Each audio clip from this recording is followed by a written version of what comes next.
Good morning. My name is Oscar Carmona. I'm owner of Healing Grounds Biodynamic Nursery, and I'm also a professor at Santa Barbara City College, where I'm in the environmental horticulture department, and I help people connect to growing food and having sustainable landscapes.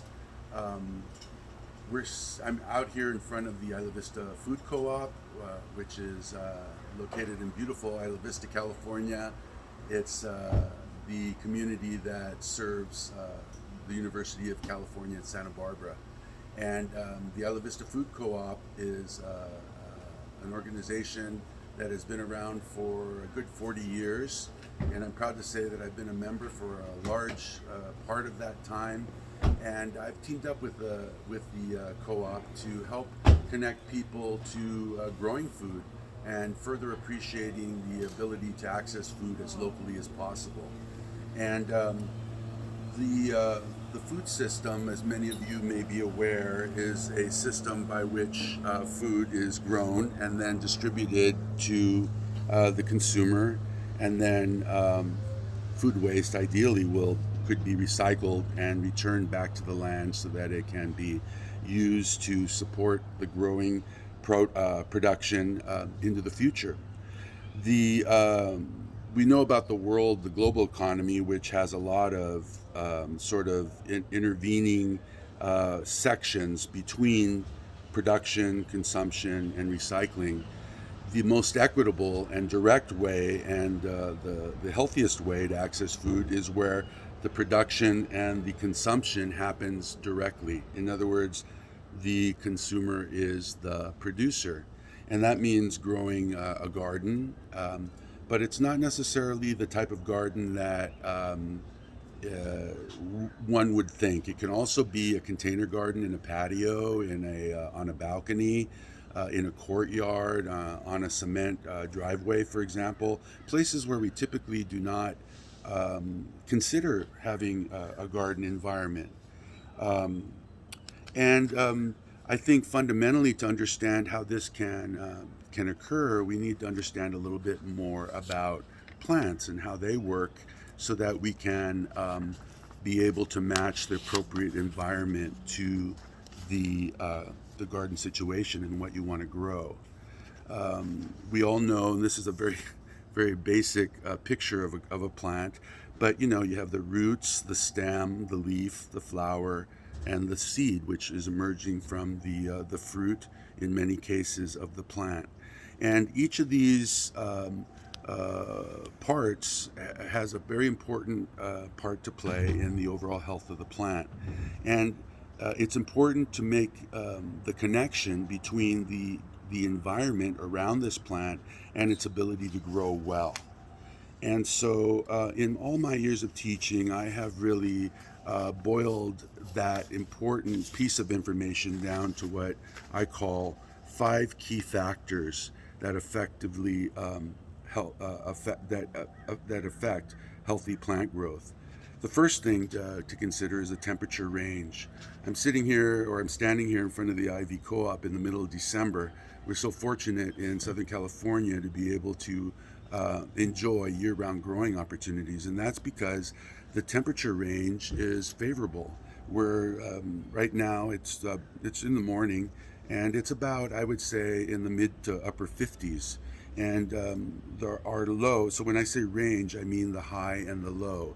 So it's a range, and typically around here we experience the high in the day to be somewhere in the 60s or the 70s at this time of year, and then it can go down to the 40s or the high 30s.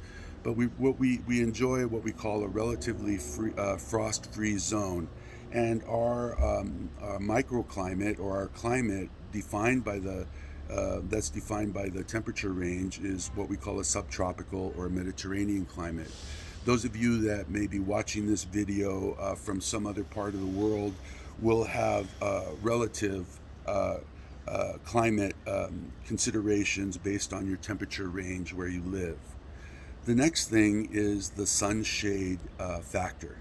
Because plants make their food in their leaves, which is a beautiful, important a process that occurs directly with the help of the sun. The relationship to where the sun or shade hits your garden at any particular time of year or day matters. Some plants have evolved to be growing more in the open areas where they need full sun and they get full sun. And other plants have evolved to grow in the shade of other plants, so they are more shade tolerant.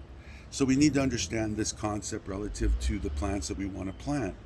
The other important thing, the third thing, is water. Just like us, plants are made up primarily of water. Water is a key factor for growth and life, so we need to consider water access. The fourth thing is a critical component as well, and that's soil fertility. Soil fertility, in our definition of the word, has to do with the microbiology in the soil, the life in the soil, as much as it has to do with the particular elements that you also find in the soil that plants need to grow. So when we talk about soil fertility, we're talking about living soil. And you can have a living soil, a wonderful soil, in a contained environment, in a container. You just need to really factor that in to your soil mix. Then the fifth thing is the space that plants need to grow in a healthy way towards maturity. And I always say that plants have their genetic destiny. In other words, Hmm. inside every seed is all the information that that plant needs to know how to grow, how to unfold itself. We have access to that information in this day and age for every plant that exists, and we need to find out what that is so that we can accommodate that plant into maturity, and that's a key factor.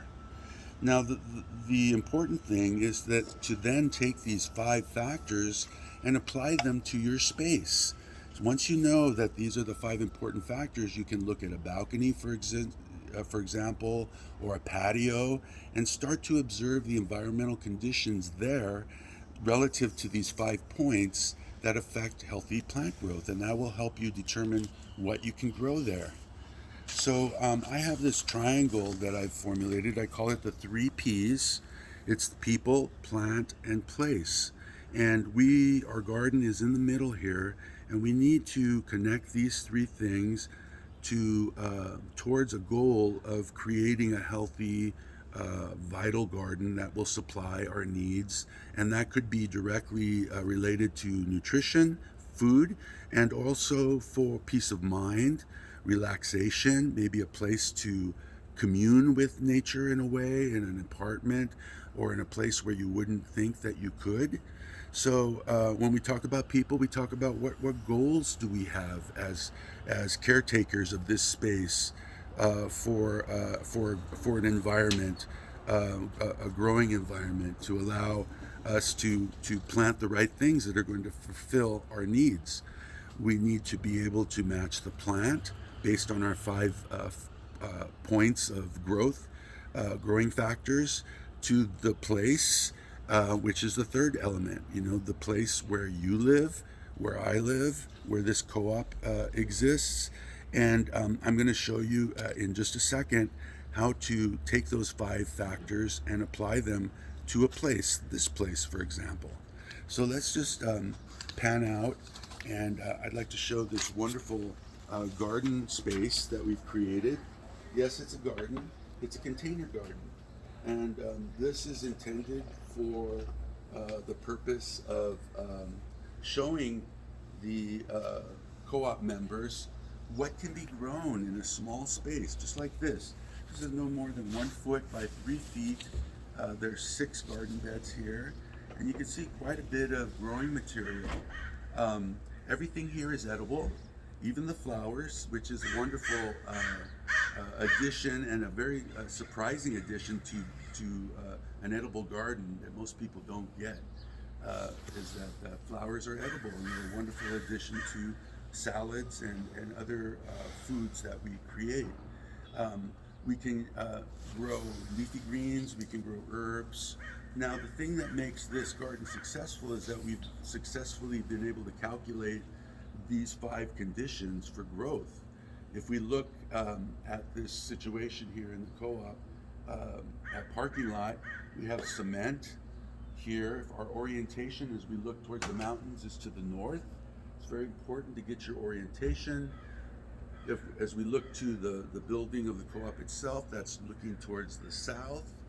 And we have this wall of the building that casts a shadow at this time of year.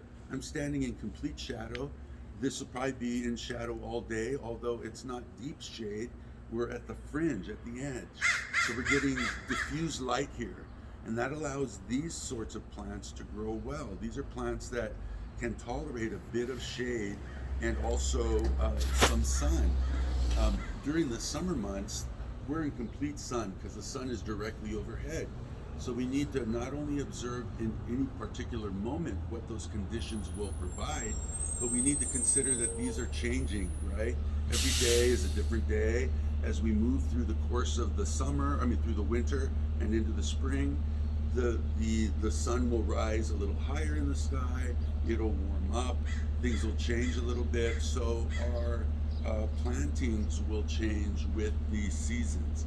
This is a living situation, so it's an ever-changing situation, and we need to be connected to that. We need to be monitoring for these 5 factors, and we will talk about these in subsequent videos.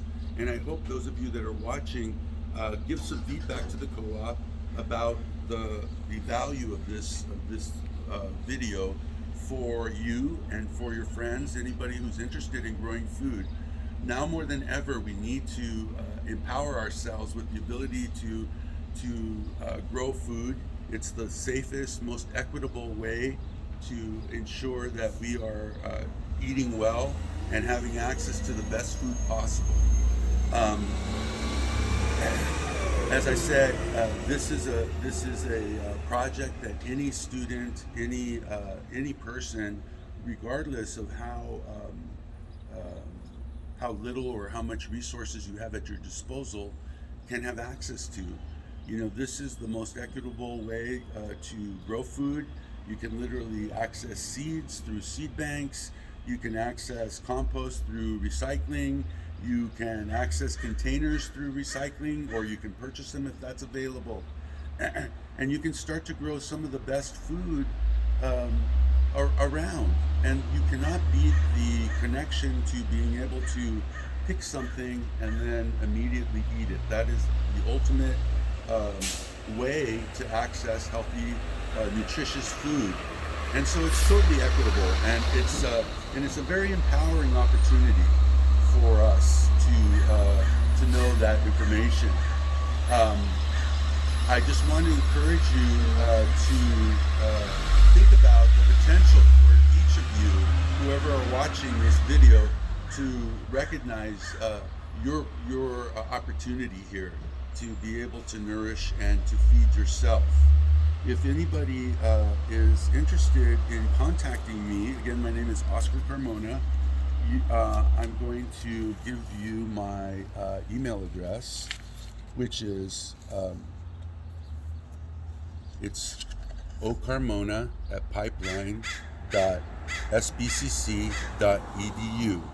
I teach classes throughout the year. I'll be teaching spring classes. They're free. All of them are on Zoom. So those of you that may be watching throughout the state of California, maybe you don't live in Isla Vista or Santa Barbara area, you can still register for the class and take the class, and I'd be happy to share everything I know through my 40 years of working in this field with you, because I want nothing more than to be able to encourage and to empower people to grow their own food. And lastly, I'll leave you with this inspirational picture, which I use very often to remind people that we are all connected. Not only are we as people all connected, but plants and the earth. We are literally made up of the same stuff, and that's why we need to be able to access plants to be able to be healthy and to live quality lives.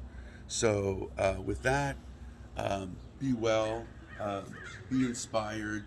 If you are in the area, come to the co-op and see all the wonderful resources that they have locally procured produce and other products for your benefit. I'm Oscar Carmona, owner of Healing Grounds Nursery and professor at Santa Barbara City College, here to say happy gardening.